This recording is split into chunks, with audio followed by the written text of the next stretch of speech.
That afternoon, the scorching sun blazed down on the bustling streets. The honking of car horns and hurried footsteps blended into the chaotic rhythm of city life.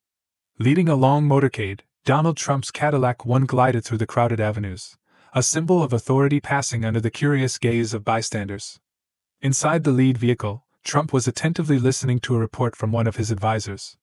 But his attention was suddenly drawn to an unusual sight on the sidewalk. A frail girl, no older than 10, stood silently amidst the sea of moving people.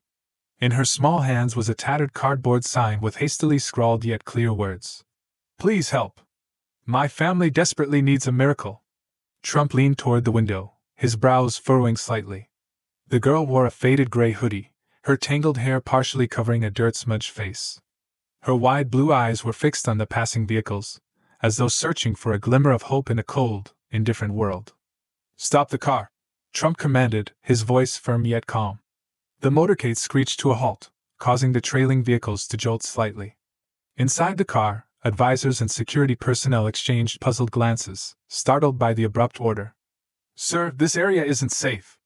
We should proceed with the route," one bodyguard said cautiously. "No," Trump interrupted, his gaze unwavering from the small figure on the sidewalk. "I want to know that girl's story." No one dared to object.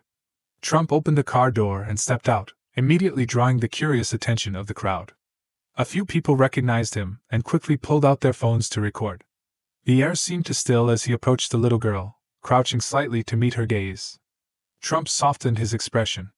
"What's your name, sweetheart?" he asked, his voice gentle yet commanding. The girl flinched, her eyes darting nervously to the security guard standing nearby. My name is Lily," she replied, her small hands clutching the cardboard sign like a shield. "Lily, why are you standing here?" Trump continued, lowering his voice as if to reassure her. Lily bit her lip, her gaze flickering with a hint of fear before she gathered the courage to answer. I just need someone to help my mom. She's very sick. We don't have a home. My dad died in the war." Her voice trembled, but her wide eyes held a quiet determination. Trump froze for a moment, his gaze softening further but tinged with deep thought. "Where did your dad serve?" he asked gently. "In the Middle East, sir," Lily replied, her voice cracking as tears welled up in her eyes. "He was a soldier, a hero. But when he died, we lost everything." Lily's words struck Trump like a blow to the chest. He took a deep breath, straightened up, and turned to his entourage, his expression resolute. "Get the car ready. I want to see where Lily lives," he declared firmly, his tone brooking no argument. "Sir, this is extremely dangerous." A bodyguard stepped forward, his voice low but urgent. "We cannot guarantee your safety in that area." Trump turned to him, his gaze steely and unwavering. "If a child can stand on a busy street to save her mother, then I can risk going to where they live. If you're afraid, feel free to leave." The team fell silent, no one daring to protest further. Trump placed a firm but gentle hand on Lily's shoulder, his eyes filled with determination. "Lead the way, Lily. Let's go meet your mother." The motorcade began to move slowly through narrowing streets. The scenery shifted. Gleaming skyscrapers and luxury storefronts gave way to crumbling buildings, sagging roofs, and narrow alleys filled with litter. Inside the car, Lily sat quietly, her small hands resting nervously on her lap. Her eyes reflected a mixture of hope and apprehension, but her tightly pressed lips revealed her resolve. She wasn't going to let this chance slip away. "We're almost there, Mr. Trump," she said softly, pointing toward a makeshift house tucked deep within the dimly lit alley. Trump nodded, his brow furrowing slightly. He understood now, this wasn't just a visit to a struggling neighborhood. It was the beginning of a journey to change not only Lily's life but also the lives of countless others like her. The Cadillac One rolled to a stop in front of a dilapidated house at the end of a trash-filled alley. Its makeshift wooden door was pieced together from old planks, and the rusted tin roof was riddled with holes. A few children with dirt-smudged faces stood silently, their curious eyes fixed on the luxurious motorcade. Trump stepped out of the car, his gaze sweeping over the impoverished surroundings. His security team quickly moved into formation, scanning every shadow and corner. Lily, her small hand firmly holding his, led him to the front door and gently pushed open the rotting wood. "My mom is inside," she said softly, her voice trembling slightly. Trump entered, his eyes immediately drawn to a small bed in the corner where a frail woman lay. She struggled to sit up, her eyes widening with a mix of surprise and apprehension as strangers filled the tiny space. "Mom, this is Mr. Trump," Lily said, her voice quiet but brimming with hope. "He's here to help us." The woman looked up, her dry, cracked lips quivering. "Mr. Trump?" she murmured, her voice hesitant, as though unsure if what she was seeing was real. Trump knelt beside her and extended his hand. "You don't need to say anything," he reassured her, his voice calm and warm. "Lily did a remarkable job bringing me here. I'd like to hear your family's story." The woman clutched her daughter's thin hand, as though drawing strength from her. "My husband, Daniel, was a soldier," she began, her voice weak but steady. "He gave his life in the Middle East, leaving me and Lily behind. After he died, I got sick. I couldn't work anymore, and everything fell apart. We lost our home, our belongings, and now this is all we have left." Trump looked around the dimly lit home. No natural light seeped through the patched-up walls. In one corner stood a broken chair, its leg propped precariously, while old, worn boxes stacked on top of each other served as makeshift storage. "My mom has been sick for a long time," Lily said softly, her voice barely a whisper. "I've tried to help her, but I don't know what to do anymore. I don't want her to die." Lily's words froze Trump in place for a moment. He gazed deeply into the worried eyes of the little girl, her desperation cutting through the silence of the room. Turning to his entourage, he spoke with unmistakable urgency. "I need a full report on this family's situation immediately. Her mother's health must be evaluated tonight," Trump ordered, his voice leaving no room for debate. One of his advisors stepped closer and murmured, "Sir, this is a dangerous area. We shouldn't stay here too long. It would be better to let specialized organizations handle this." Trump turned sharply, his expression resolute. "She doesn't need promises, she needs action. I'm not leaving until I know that both of them are going to get the help they need." He knelt beside Lily, resting a reassuring hand on her shoulder. "Lily, you've done something incredibly brave. You've been fighting for your mom. Now it's my turn to fight for both of you." The woman on the bed broke down, tears streaming down her hollow cheeks. "Mr. Trump, thank you. I don't know what to say." Trump gave her a steady, compassionate look. "You don't need to say anything. Your husband gave his life for this country. This is the least we can do for you." As he stepped out of the small, crumbling house, a crowd had gathered outside. Their eyes, filled with a mix of curiosity and cautious hope, watched him closely. Trump turned back, glancing first at Lily and her mother, then at the onlookers who stood scattered around the alley. "This isn't just the story of one family," he said firmly, his voice carrying undeniable authority. "This is the story of thousands of families who have been left behind. We are going to change that, starting today." A smattering of applause broke out in the crowd, hesitant at first but growing louder. Tired faces began to brighten with a glimmer of hope. Lily stood next to her mother, gripping her hand tightly, her wide eyes sparkling with newfound faith. Trump turned to his advisors and spoke with conviction. "This journey doesn't end here. This is only the beginning." With that powerful promise, Trump didn't just reignite hope for Lily and her mother, he lit a beacon of possibility for the entire struggling community. The movement begins as Trump exited the dilapidated home. The atmosphere outside had shifted entirely. More residents from the surrounding slum had gathered, their expressions transforming from skepticism to cautious optimism. A few stood at a distance, observing quietly, while children clung to each other, gazing at him with wonder.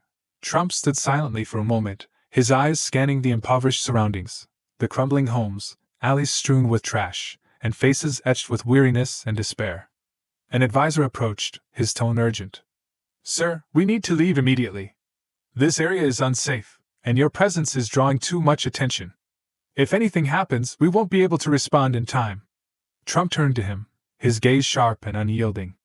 "I'm not here to draw attention. I'm here to take action."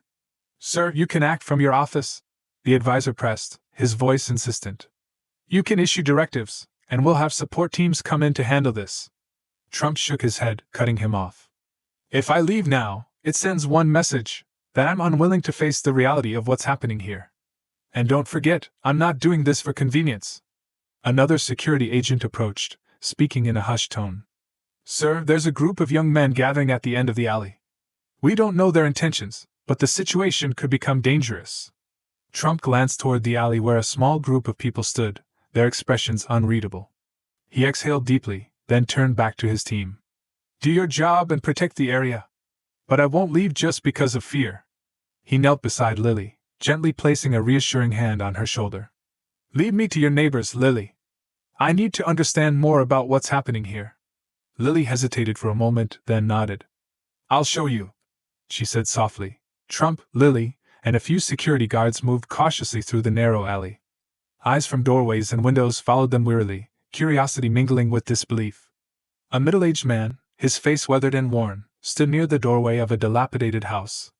As Trump approached, the man stepped forward. Mr. Trump, I can't believe you're actually here, the man said, his voice hoarse. But if you're here, you need to know, we're not just poor. We've been forgotten. No one cares about us. Trump stopped, his gaze steady as he listened.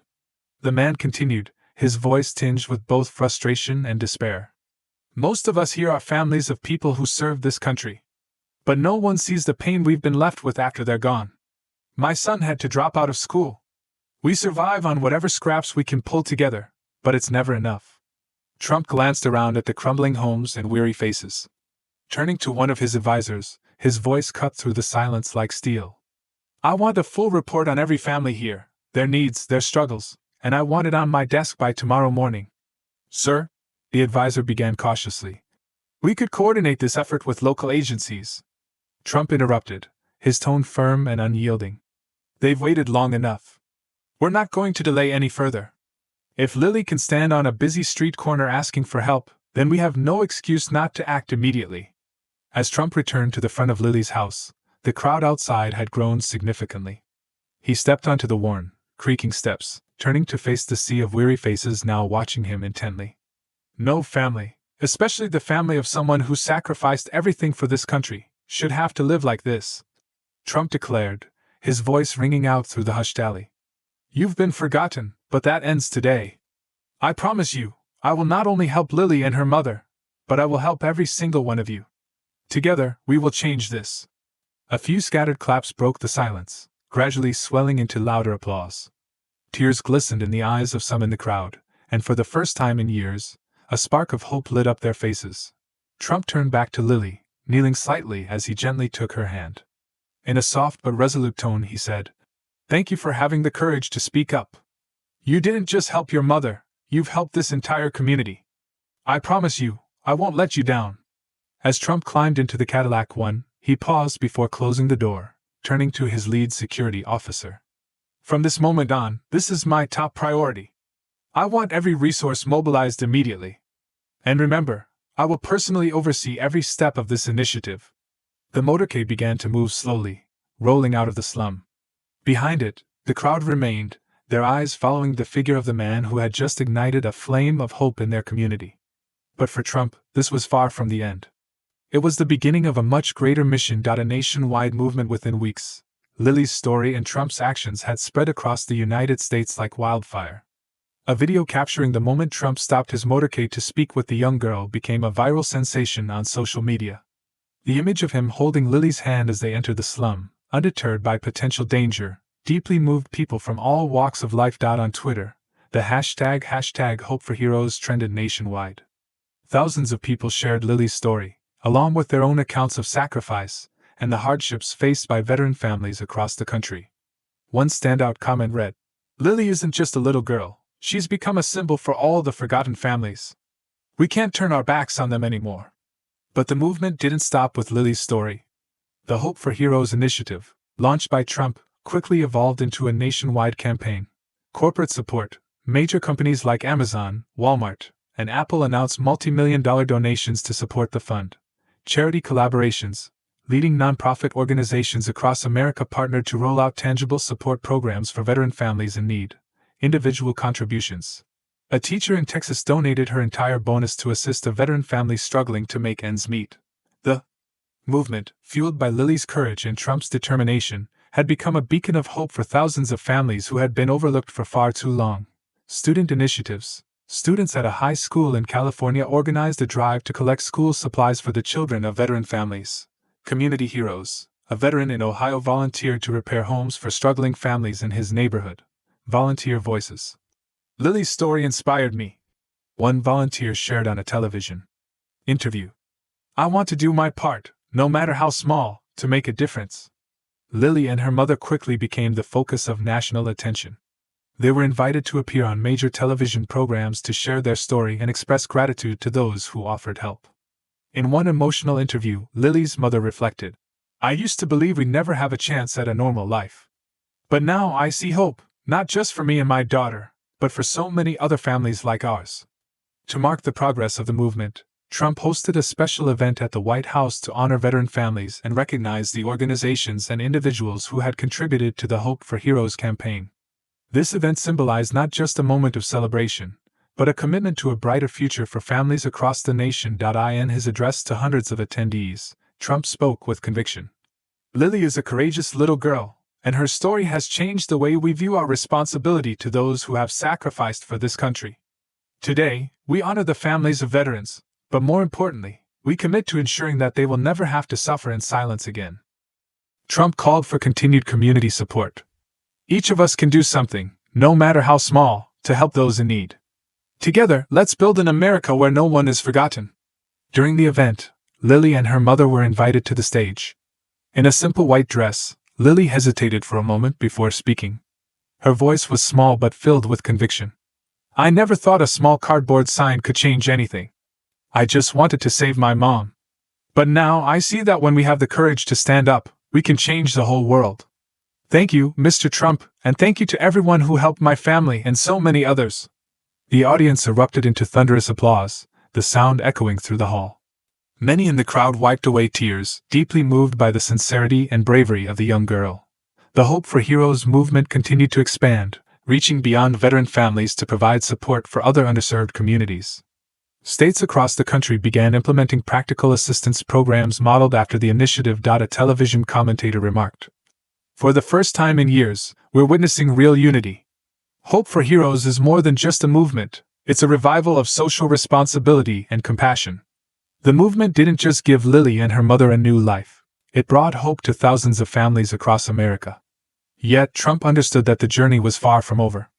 His resolve deepened, determined to ensure that no one would be left behind. A lasting legacy. Months later, the Hope for Heroes initiative had brought monumental change nationwide. Thousands of veteran families received vital support, from housing and healthcare services to job opportunities. Stories of hope and transformation flooded the media, inspiring and warming hearts across the nation. This story is fictional, but its message is real. Around the world, millions of people like Lily are waiting for help from us. Let's start with small actions. Donate, volunteer, or simply share this story to spread hope. The video concludes with a heartfelt call to action. If this story touched your heart, please share it with your family and friends. Don't forget to subscribe to our channel to help us spread more stories of kindness and humanity. Every share is a spark of hope, every action a step toward change. Thank you for being part of this journey. The story ends with a clear and powerful message: unity and compassion can create miracles even from the smallest of actions.